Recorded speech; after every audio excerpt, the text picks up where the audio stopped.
이흥렬 작곡인데 양주동 시인이 작사를 했고 이 노래는요 사연이 있어요. 사연이 그냥 뭐 작사 작곡가들이 그냥 만든 노래이기보다는 그들의 어머니에 대한 그런 생각을 가지고 그리고 작사를 했습니다. 양주동 작사는 그 어려서 어머니를 여행가지고 어머니에 대한 그리움이 항상 사무쳐 있던 사람이죠. 그래서 그가 작사를 했는데 이흥렬 그 작곡가는 내가 이제 보니까 그 글을 봤는데 일본으로 이게 1940년에 작곡을 했는데 일본으로 이제 유학을 갔어요. 그 음악의 소질이 특별해가지고 여러 도움을 받아서 이제 유학을 갔는데 작곡을 공부하려고 간 거예요. 작곡을 공부하러 갔는데 피아노가 없으니까 이게 작곡 공부가 안 되는 거예요. 그래가지고 이제 할 수 없이 학교를 그만두게 됐어요. 그만두면서 이제 어머니에게 그만둔 이유를 편지로 보냈죠. 편지를 보내서 내가 작곡을 하려면 필수적으로 피아노가 있어야 되는데 피아노가 없어서 작곡을 포기하겠습니다. 이렇게 이제 편지를 보냈는데 그 어머니가 이제 그 편지를 읽고 내가 백내장수를 했더니 이렇게 가끔 눈물이 나와. 이게 지금 눈물 어머니 때문에 나오는 거예요. 그래가지고 이 어머니가 있죠. 그 아들 유학 보내라는 빚도 있고 그랬는데 너무 이제 안타깝잖아요. 어머니라는 분이 이제 다 그렇죠. 그래서 어떻게 해서든지 피아노를 사줘야 되겠다 하고 그분이 이제 그 산을 이제 나무 같은 걸 하러 갔다가 솔방울을 보고 솔방울을 줍기 시작했어. 그래서 글에 보면은 하여튼 집에서 뭐 5km, 8km, 10km 떨어진 데까지 다니면서 솔방울이라는 솔방울은 다 주워다 파는 거예요. 그 솔방울이 그 당시에는 나무가 이제 열려니까 솔방울이 불쏘시개라고 알죠. 불쏘시개. 그 솔방울에 기름이 있으니까 그 불이 잘 붙는단 말이에요. 그러니까 그걸 불쏘시개로 써서 그것도 이제 시장에서 팔리는 거예요. 그래가지고 그거를 얼마나 많이 주워서 팔았냐 하면은 그때 돈 400원을 마련했던 400원. 쌀 한 가마니가 13원이었대요. 그때 13원. 그러니까 뭐 큰 돈이지 않겠어요. 그래서 그렇게 열심히 밤낮으로 솔방울을 모아서 팔아가지고 그 돈을 이제 아들한테 보내가지고 그 아들이 이제 피아노를 산 거예요. 그래서 그 피아노를 사서 작곡 공부를 무사히 잘 한 겁니다. 그리고 그가 이제 첫 번째 작곡한 그 작품이 바로 이 오늘 부른 이 어머니 마음이라고. 그러니까 작사자나 작곡가가 그냥 한 게 아니고 그 어머니의 그 사랑을 자식을 향한 그 어머니의 사랑을 이제 실제로 체험하면서 작사도 하고 작곡을 했기 때문에 이거를 노래를 우리가 부를 때 우리 감정에 느낌이 오는 거예요. 그래서 우리가 한번 이렇게 불렀습니다. 또 어머니라는 것이 뭐 우리 이흥렬 작곡가의 어머니만 그런 것은 아닙니다. 여러분들과 저희 어머니도 어머니의 마음은 다 똑같다 이렇게 볼 수가 있습니다.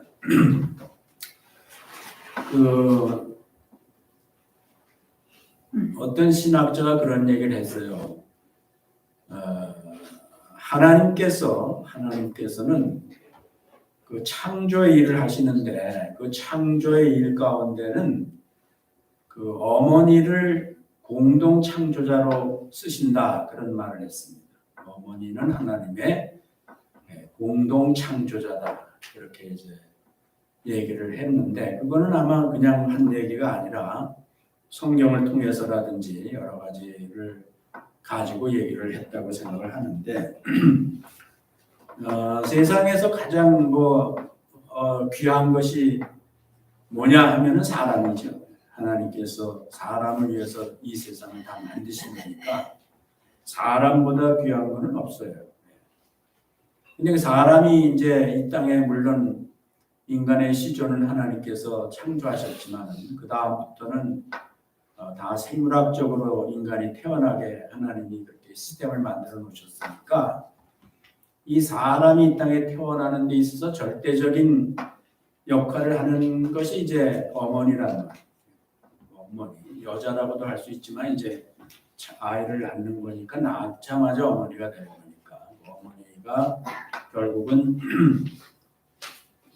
하나님과 공동 창조자라는 것은 이 세상에 가장 귀한 인간을 생육하고 번성시키는 일에 절대적인 역할을 하기 때문에 아마 그런 말을 했을 거다 하는 생각을 하면서 우리가 동감을 가질 수도 있는 것 같습니다. 오늘은 어머니 날이에요. 아내 날이 아닙니다. 그러니까 우리가 어머니에 대한 얘기를 하는 거예요. 요즘은 교회에서 보면 아내들에 대한 얘기를 많이 하고 이제 그렇게 하는데 사실은 어머니에 대해서 얘기를 할 필요가 있는 겁니다. 하나님께서는 여자와 남자를 창조하셨는데요. 여자는 하나님이 남자와 다르게 창조하셨습니다. 내가 어떤 의학자가 쓴 글을 봤는데 그렇게 얘기를 하더라고. 거기서는 여자들은 남자와 다르다. 사람은 이 몸이 있는데 이 몸에는 그 저항력이라는 게 있어요. 면역력도 거기에 포함되기도 하는데 그래서 이제 그 몸에 이물질이 들어오면은 병균이나 이런 것들이 들어오면은 온 몸에서 초긴장을 해가지고 그거를 공격해서 죽이거나 아니면 몸 밖으로 이제 내보내는 것을 하게 해놓으셨다는 거예요. 그래서 우리가 살아가게 한다고 하신 거란 말이에요. 근데 여자도 그거는 마찬가지인데 한 가지 다른 게 뭐냐면은 이 생명을 잉태하는 데 있어서는 생명을 잉태하는 과정도 이물질이거든요. 그래서 그 생명을 잉태하는 과정에서는 하나님이 그렇게 하시질 않고 오히려 수용 능력을 주셨다는 거예요.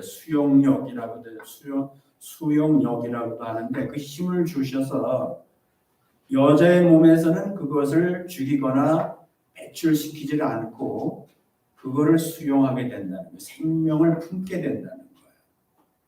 그게 다르다는 거예요. 그래서 온 육체가 그 생명을 키우는 일에 그 온 육체가 이제 집중한다는 거예요.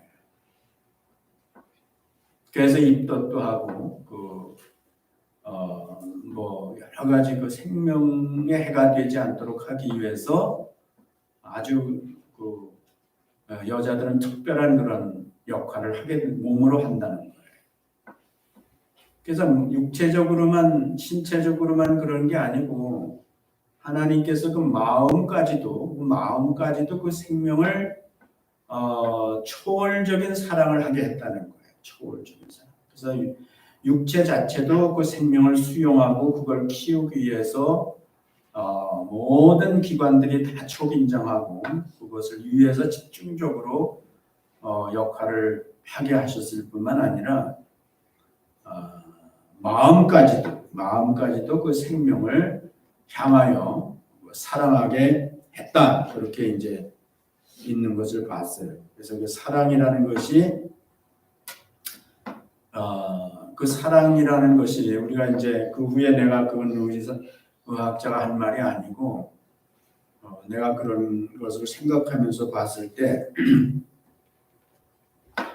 그거는 그 구약에서는 어미가 자식을 사랑하는 사랑을 그 아합이라는 히브리어를 썼어요. 아합. 근데 이것이 이제 신약에 오면 그리스어로는 아카페가 되는 거예요. 아카페. 그러니까 이게 아가페 사랑이 다할 적은 하나님의 사랑이란 말이에요. 우리가 사랑이 필레오 사랑도 있고 스트로게 사랑도 있고 에로스 사랑도 있고 이렇게 이제 그 헬라의 학자들이 이렇게 이제 철학자들이 분류했는데 이 스트로게라는 그 사랑의 분야는 혈육 간의 사랑이거든요. 혈육 간의 사랑.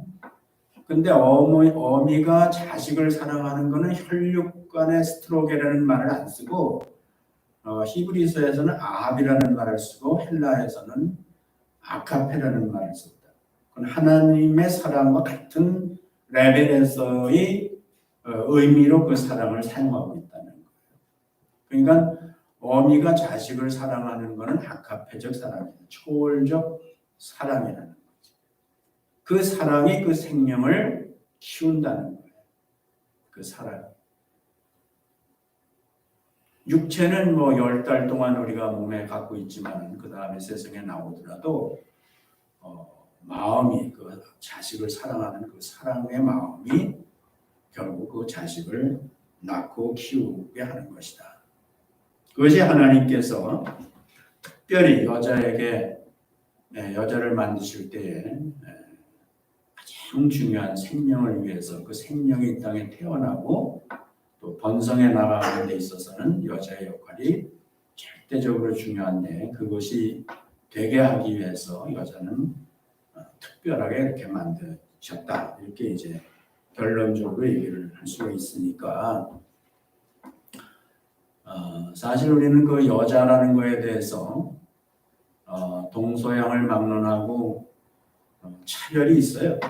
여자하면 그 차별이 있는데 우리가 오늘 이 예수님과 어머니의 관계를 잘 봐야 돼요. 우리가 이제 예수 믿고 있는 사람들도 예수 안에서는 우리가 지금 남자 여자가 한 자리에 다 같이 앉아서 예배를 드린다는 것은 이 예배 한 자리에 앉아 있는 그 이상의 의미가 있는 거예요. 그건 기독교에서만 가능한 거예요. 예수 안에서만 가능한 거예요. 지금도 다른 종교들은요 남녀 차별이 있습니다. 모슬렘이 하나님을 믿는다고 하지만도 예수 안 믿으니까요 그 사람들은 남녀가 한 자리에 못 있습니다. 얼마나 지금 그 여자들이 억압을 받고 있고 차별을 받는지 모릅니다. 복장에서부터 시작해서 음식에 이르기까지 거주 공간에 이르기까지 다 차별이 있습니다. 근데 예수 안에서는 그게 없어요. 근데 오늘 그것에 대한 성경적인 출처를 우리가 한번 알아볼 필요가 있는 겁니다. 우리가 어머니 얘기를 지금 하고 있는데 어머니에 대한 올바른 인식을 해야 되거든요. 그러기 위해서는 우리가 그 얘기를 좀 할 필요가 있어서 오늘 예수님과 어머니와 예수님 관계에 대한 얘기를 오늘 본문을 통해서 한번 보려고 하는 거예요. 그 예수님은 이제 마리아를 통해서 이 땅에 태어나셨잖아요. 그 구약 성경에는 가끔 가다가 어머니에 대한 얘기가 있습니다. 어머니 얘기가 있는데 그 리브가 같은 경우는 리브가가 이제 이삭의 아내인데 그 리브가에 대해서는 성경에서 그를 축복할 때, 그를 떠나보내면서 축복할 때 너는 천만인의 어미가 될지라 그래서 천만인의 어미가 될지라. 그래서 그 리브가가 낳은 아들 중에 에서가 있고 이삭이 있는데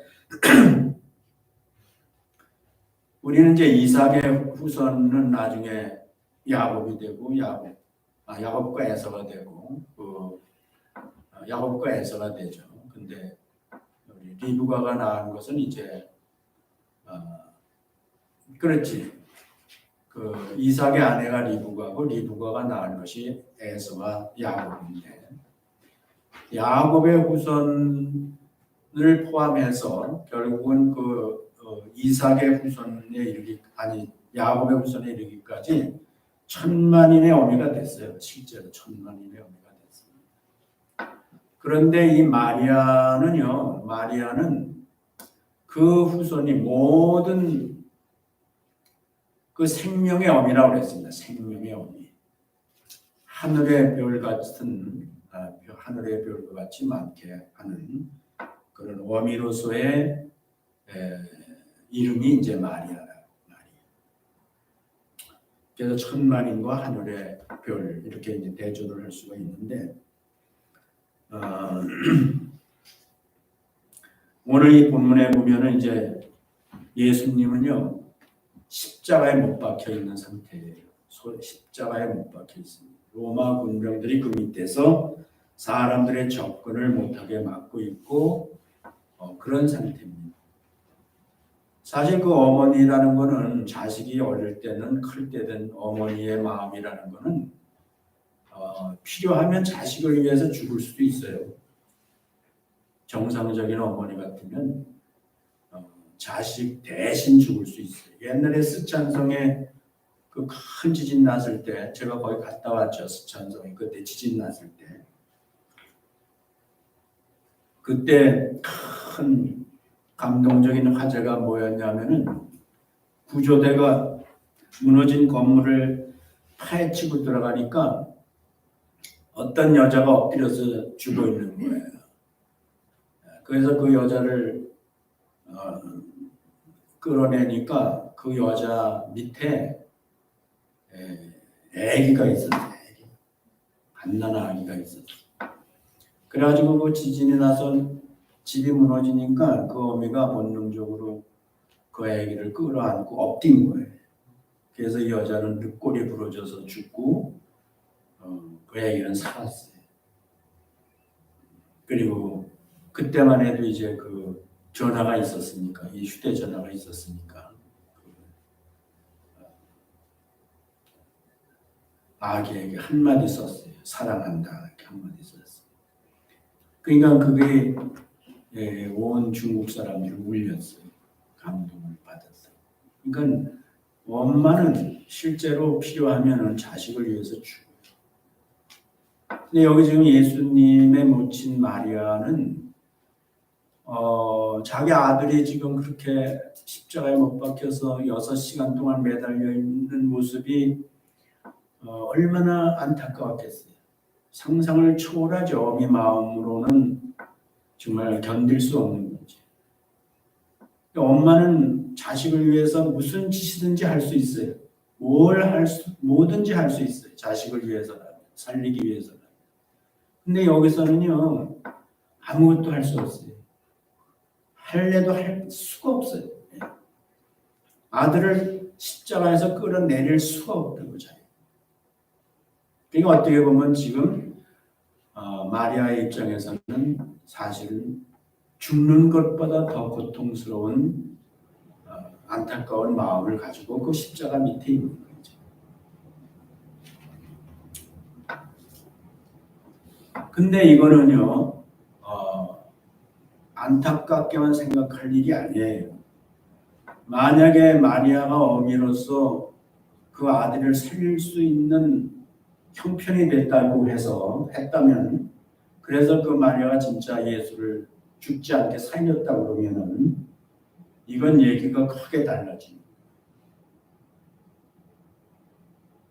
마리아는 어쩌면 그렇게 할 수도 있었을 거예요. 할 수만 있었어요. 그런데 지금은 그렇게 못하는 거예요. 안타깝지만 기절할 정도로 괴로운 시간이지만 예수의 죽음을 지켜봐야 됩니다.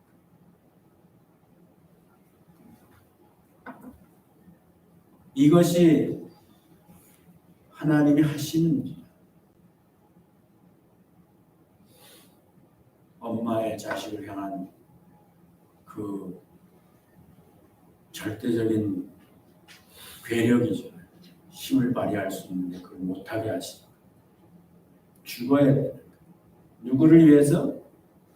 사실 여기서는 모든 인류를 위해서지만은 그 어미를 위해서요. 엄마를 위해서 예수는 죽어야 돼요. 그걸 누가 깨닫겠어요? 마리아가 깨닫겠어요? 누가 그걸 깨닫겠냐? 근데 우리가 성경을 잘 보면은 깨달을 수 있어요. 이거는 하나님이 하시는 일이에요. 예수님이 스스로도 뛰어내릴 수 있는 하나님의 아들이시지만은 그분이 죽음을 향해서 가셨다. 마리아는 그 죽음을 말릴 수가 없었다. 그래서 결국 예수님은 마리아가 보는 앞에서, 어미가 보는 앞에서 죽으셨다. 그것이 이제 우리는 성경을 통해서 그래야만 됐던 이유가 뭔가를 알아내야 예수님께서 그 모친 앞에서 죽으신 의미를 우리가 알게 되는 거예요. 예수님은 그 마리아를 통해서 오셨죠. 마리아를 통해서 임신하시고 그 가운데서 출생을 하셨고 마리아는 요셉과 정혼했지만은 신체적으로는 육체적으로는 관계가 없을 때에 예수님을 잉태하게 된 거죠. 그래서 예수님을 뭐라 하냐면 여자의 후손이다 이렇게 얘기합니다. 여자의 후손. 모든 생명은 남자든 여자든 다 아비의 성을 따라갑니다. 아비의 성을 따라가요. 그리고 아비라는 것은 결국 아담의 후손이 되는 거죠. 남자의 후손이 되는 겁니다. 그런데 이 세상에 딱 한 사람만 남자의 후손이 아니에요. 아담의 후손이 아니고 여자의 후손입니다. 그가 바로 예수님이에요. 그리고 그 예수님을 낳은 그 여자는 바로 마리아고 그 마리아는 예수님의 어머니라. 이 내용은 우리가 창세기로 가봐야 되는데 창세기 3장 15절하고 16절 2절을 보면은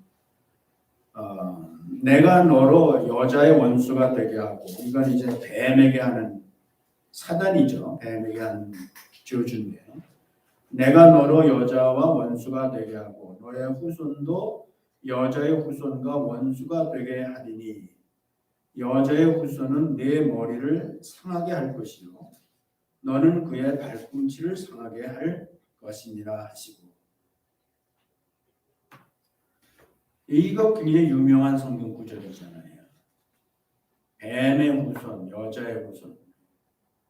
근데 여자의 후손이 그 머리를 상하게 한다. 이건 원어적으로 보면 뭐하냐면은 죽인다는 뜻입니다. 죽인다.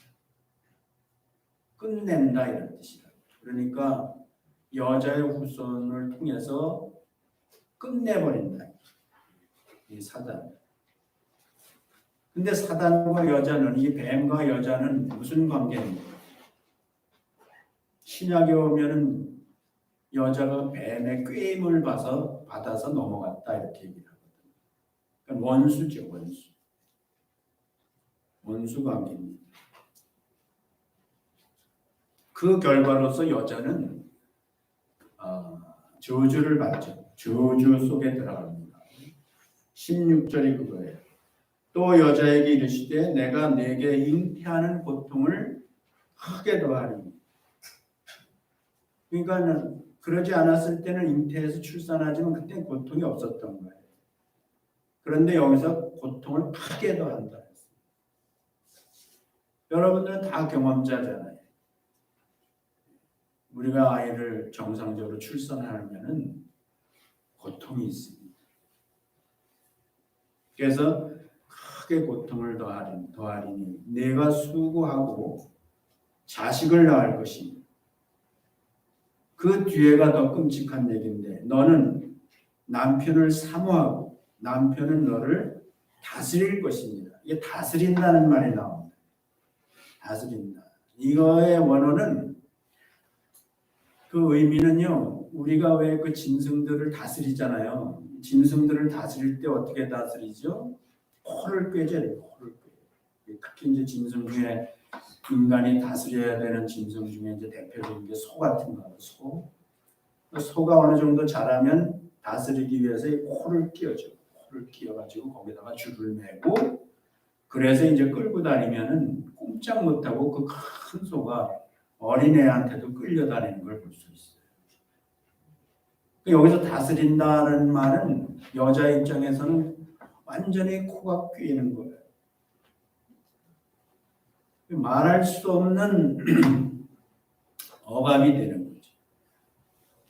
동반자의 위치에서 남자와 여자의 동반자의 위치에서 이제는 이게 완전히 다른 위치가 된 거죠. 저주다, 저주. 그 저주가 풀리는 길이 뭐밖에 없냐면요. 여자는 여자의 후손을 낳아야 됩니다. 여자의 후손을 낳기 전까지는 거기서부터 벗어날 길이 없어요. 그래서 여자는 이 여자의 후손, 다시 말해서 남자의 후손이 아니라 여자의 후손이 태어날 때까지는 그 저주에서부터 벗어날 수 없습니다. 결론적인 얘기를 먼저 하면은 지금 예수는 여자의 후손으로 태어나셨어요. 그것은 그분이 태어나는 순간 우리 여자분들이 알아야 될 것이 남자도 물론 알아야 돼요. 그런 신학적인 근거를 진리의 근거를 가져야 우리가 여자에 대한 남자의 의식이 달라지고요. 여자도 그걸 알아야 자신에 대한 의식이 달라질 수 있어요. 그냥 무슨 인권적인 차원에서 휴머니즘 차원에서 뭐 여자를 존중해야 되고 뭐 남녀 평등 이런 얘기가 아니에요. 그런 식으로는 안 돼요. 투쟁을 해야 돼요. 그런 식으로 하려면. 근데 우리는 이 진리가 있어요. 진리를 깨달으면요. 누구나 다 그 진리 앞에 무릎 꿇을 수 있어요. 기법하면 되는 거예요. 그래서 예수님이 마리아를 통해서 태어나는 순간 사실 여자의 저주가 다 풀어지고 끝난 거예요. 이걸 우리가 알아야 됩니다. 이제는 더 이상 다스림의 대상이 아니라는 걸 알아야 돼요. 그렇다고 여자가 뭐 세속적인 얘기로 뭐 여자가 뭐 이렇게 거꾸로 남자를 지배하는 이런 얘기가 아니에요. 신학적인 하나님의 진리적인 차원에서 얘기를 하고 있는 거예요.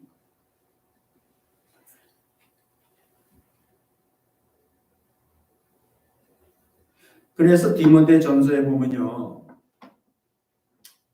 이런 말씀이 있단 말이에요. 디모데전서 2장 13절 15절 이것도 두 절인데 이게 창세기 말씀하고 맞닿아 있는 말씀이에요. 이는 아담이 먼저 지음을 받고 이와가 그 후며 아담이 꾀임을 보지 아니하고 여자가 꾀임을 보아 죄에 빠졌습니다. 이거는 신약에서도 확인하는 거예요.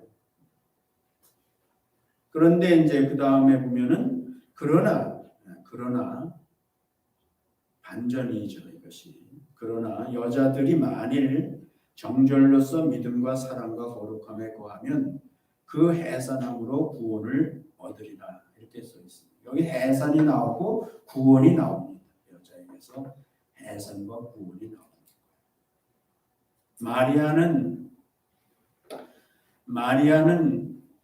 처녀였어요. 처녀였고 그는 정절이 있습니다. 순절이 있습니다. 그리고 믿음이 있었어요. 그 상황에서 자기에게 남자와 상관없이 임신이 된다는 것은 죽음을 의미하는 거예요. 완전히 죽음. 그런데 거기에 보면은 주의 뜻대로 이루어진다.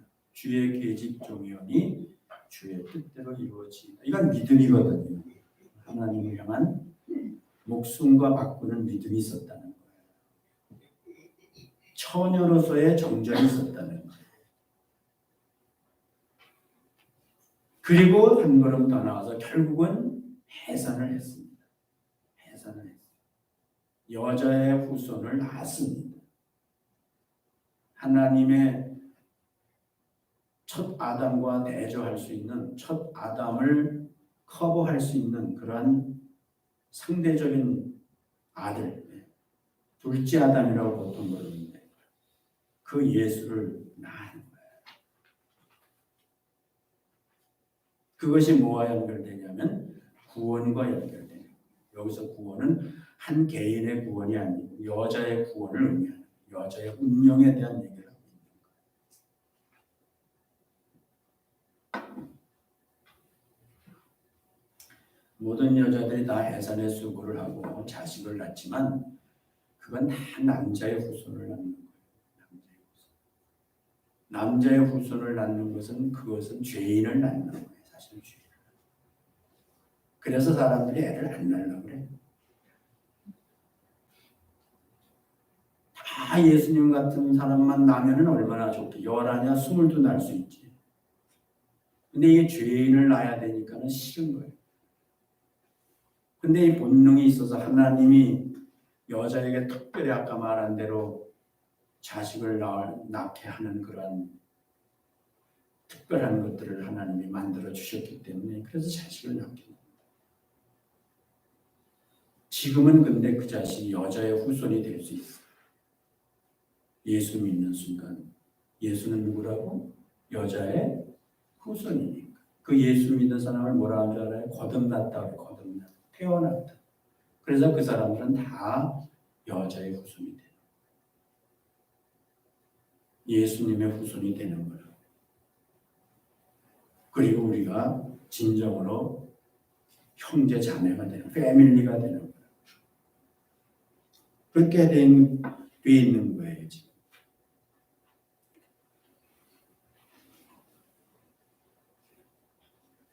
여자는 예수님이 태어난 순간, 마리아라는 어머니를 통해서 예수가 태어나는 순간 모든 저주에서부터 해방이 되는 역사적인 순간이다.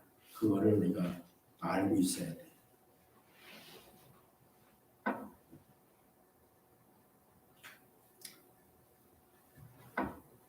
예수 안에서는 남자 여자가 차별이 아닙니다. 구별입니다.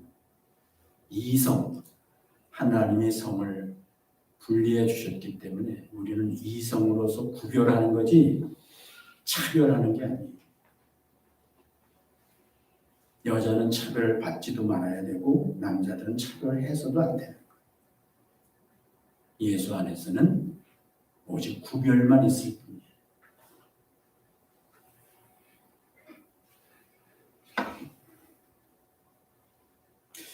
그 요한복음은요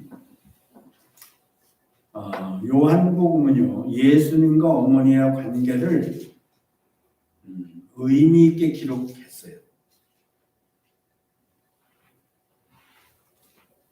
성경을 좀 아시는 분은 금방 생각을 떠올릴 수 있는데 그 요한복음 2장에 예수님이 이제 공생애를 시작하시기 직전인데 예수님과 그 어머니가 어디 갔어요?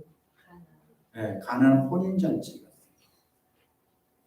근데 거기서 그 마리아가 포도주가 떨어진 걸 보고 그 학자들에 의하면 그건 남의 집이 아니고 친척집이라고 합니다. 친척집. 대부분 다 친척이에요. 그 당시에는. 가나안, 갈릴리 지역 전체가 어떻게 보면 다 이렇게 저렇게 혈연으로 엮어 있어요. 근데 이제 결혼식에서 포도주가 떨어지는 거는 초상집 되는 거나 마찬가지예요. 그 당시에는. 그러니까 안타까워서 이제 그 어머니가 예수님에게 부탁했죠. 예수님의 능력을 아니까. 다른 여자들은 다 몰라도 마리아는 알잖아요. 태어날 때부터 잉태될 때부터 그가 누구라는 걸 알잖아요. 그래서 절박한 상황에서 해결할 길이 없었죠. 그러니까 이제 마리아가 예수님께 사정을 말씀을 했다고. 그랬더니 예수님이 거기서 우리말 번역으로 뭐라 그래요? 예수님께 어머니라고 그래요? 뭐라 그랬어요? 여자요. 이렇게 말해요. 여자요. 그게 나하고 무슨 상관이 있나요? 이걸 놓고 예수님이 그 순간에는 마리아에게 아주 냉정했다. 그렇게 얘기들을 이제 하죠. 그래서 공과 사를 구별해야 되는데 거기서는 지금 마리아는 공을 사로 쓰려고 해서 예수님께서 그거를 냉정하게 말씀하신 거다 했는데 그거는 아니죠. 그거는 지극히 유교적 개념이죠. 아시아적 개념이죠.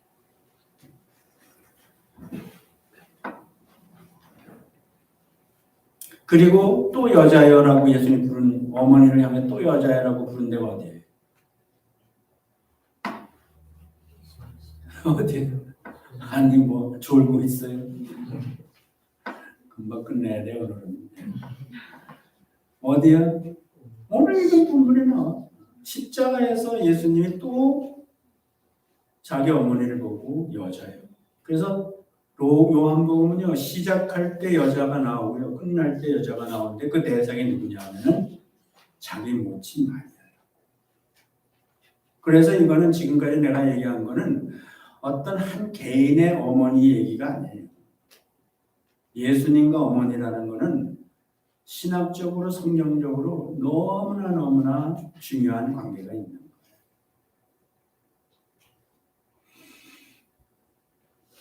그래서 여기서 여자는 하와가 여자라고 부릅니다. 거기서 여자라고 이제 창세기에서 여자라고 부르는데 그 여자가 이사라죠. 이사. 히브리 말로 이사. 그리고 여기서 부르는 신약에서는 그 귀네, 헬라어로는 귀네 이렇게 하는데 같은 뜻입니다.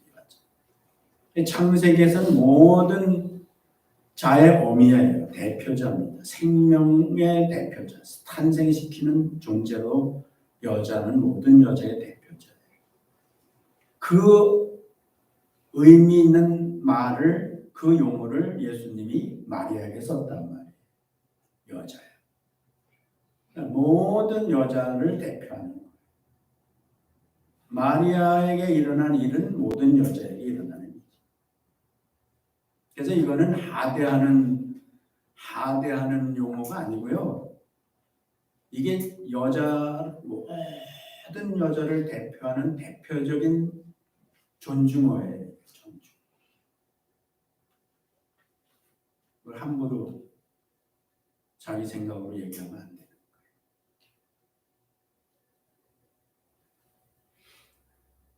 가나 혼인잔치에서 그래서 예수님이 어떻게 하셨어요? 냉정하게 내버려뒀어요? 우리가 너무 잘 아는 물로 포도주를 만드는 기적을 행하셨죠. 다시 결혼식이 되게 했죠. 다시 생명이 탄생하는 그 시점을 망가뜨리지 않냐고 다시 온전케 하셨죠. 여자로 말이야. 그리고 오늘 여기 이제 주님이 십자가에서 죽으시면서 여자야. 당신을 위해서 죽는 것.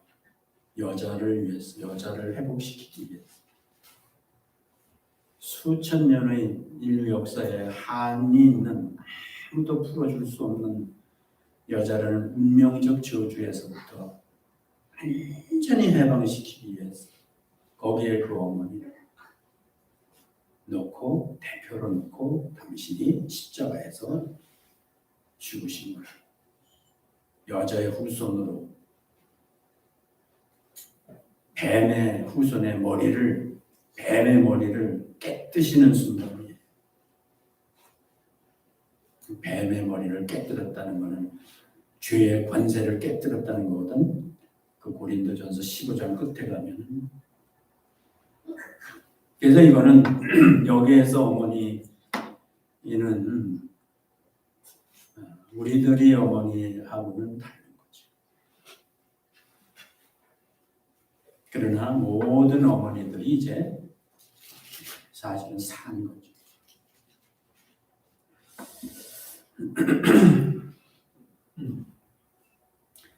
그 마리아라는 이름이 이제 예수님의 어머니, 마리아는 흔한 이름입니다. 그런데 이제 예수의 모친 마리아로 구별을 합니다. 이렇게.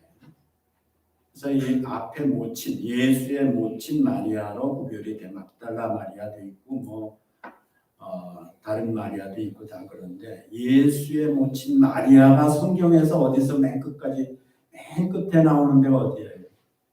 요것만 대답하고 끝내겠습니다. 예수의 모친 마리아가 어디에서 끝나 성경에?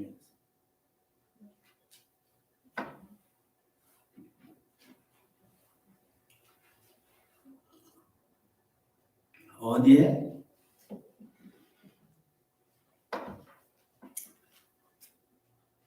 끝냅시다. 진행할 필요가 없는 것 같은데. 어디야? 지금쯤 찾았겠지? 예수의 모친 마리아. 맨 마지막 나오는 데가 어디에 성경에? 응? 아직도 못 찾았어? 휴대폰 뭘 가지고 있어? 왜 가지고 있어? 찾아보세요. 사도행전 1장에 나와요. 사도행전 1장. 베드로, 요한, 야고보, 빌립, 안드레, 도마, 바들로메, 마테오, 알페오 아들 야고보, 셀로신, 시몬, 야고보의 아들 유다, 예수의 모친 여자들, 그 다음에 예수의 모친 마리아, 그 아우들이 함께 있어. 마음을 같이 전혀 기도에 힘씁니다. 그리고 그 뒤에 이어지는 게 뭐라고? 2장에 가면은 성령이 오시죠. 성령이 오시죠. 다시 예수를 만나죠. 성령으로 말해요. 영적. 죽었던 예수를 예수님은 마리아는 다시 만납니다. 예수의 모친 마리아가 사도행전 1장에 내기신령 속에 있다는 것은 뭐를 의미하냐면은 그거는 마리아가 구원을 받았다는 거예요. 그 말은 무슨 얘기냐면 영원한 예수의 모친이 됐다는 거. 육체로만 관계가 아니라 육체로만 아들 자식 관계가 아니라 이제는 죽었잖아요. 그 아들이 죽었으니 끝났잖아요. 그런데 사도행전 1장에서 다시 예수의 모친 마리아가 나옵니다. 그래서 그 마리아는 영원한 예수의 모친 마리아가 된 거예요. 이게 효도예요. 이게 효도. 이게 자식된 자기를 낳아주신 어머니에 대한 자식의 효도의 끝판이 뭐냐 하면은 예수님이 그렇게 했으니까 우리가 그걸 확실하잖아요. 모친이 나를 낳아주신 어머니가 주님의 나라에서도 어머니가 돼야 된다. 그게 최고의 효도예요. 뭐 어머니 주일에 뭐 꽃 따라드리고 좋은 음식 사드리고 뭐 다 할 수 있지만 그거는요 슬픈 거예요. 나중에 그 어머니 죽으면요 여러분이 그거 못해요. 꽃 따라드릴 대상도 없고 내 부모를 공경하라는 신구약이 똑같은 계명을 주는데요. 이거를 뭐라는 줄 아세요? 이거는 시한부 계명이라고 합니다. 시한부 계명. 하나님과 인간 사이의 계명은 영원한 계명이에요. 이건 시한부가 없어요. 그런데 수평적으로 첫 번째 대상인 그 부모를 공경하라 하는 거는요. 시한부 계명이라는 말이에요. 시한부 계명. 무슨 시한부예요? 그 부모가 언젠가는 죽으시니까 여러분이 공경을 하려도 할 수가 없거든. 아니면 내가 또 죽을 수도 있거든.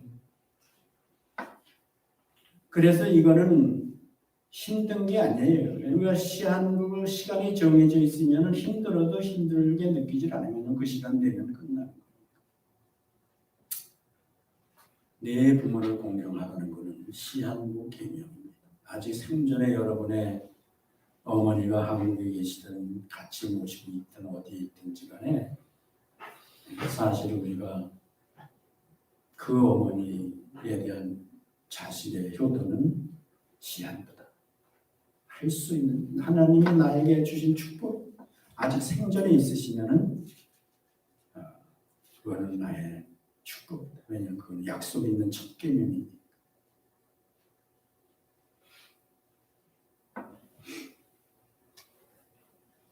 오늘 우리는 예수 안에서 거듭나서 남자의 후손을 탄생시킨다 하더라도 그 후손들이 여자의 후손이 되게 할 수 있어요. 여러분들이요. 예수 믿게 할 수 있어요. 그러면요, 여러분들이 마리아예요. 예수님의 형제를, 자매를 낳는 거잖아요. 그러니까 마리아라고, 예수의 모친 마리아와 같은 위치에 가는 거예요. 그리고 예수님께서 요한에게 말씀하셨어요. 이건 본문에 보면 여자여 아들이니이다. 자기가 아들이니다 얘기한 게 아니에요. 요한이 당신의 아들입니다 이렇게 얘기한 거예요. 예수님이 여자여 요한이 이제 당신의 아들이니이다. 그리고 요한에게 뭐라 했어요? 내 어머니다. 그래서 요한은 그날부터 마리아를 자기 어머니로 삼고 집에 가서 모시니라 이렇게 써있습니다. 예수님은 여러분의 어머니, 여러분에게 지금 여러분의 어머니를 뭐라 하셨어요? 내 어머니다. 내 어머니다. 내 어머니예요. 여러분의 어머니예요. 육신의 어머니인데 이제는 여러분들이 예수님이 맡긴 어머니예요. 예수님이 내 어머니로 만들어 주신 거예요. 예수님이 여러분을 통해서 낳는 자식은요, 여러분을 마리아로 만들어 주는 거예요. 여자는 대단한 거예요. 오늘 여러분들이 여자의 후손이 태어난 순간 여자의 모든 저주는 다 풀린 겁니다. 이제는 차별의 대상이 아니라 동반의 대상이 됐다는 사실에 대한 신학적인 의미를 가지고 여러분들은 자유함을 누려야 되고요.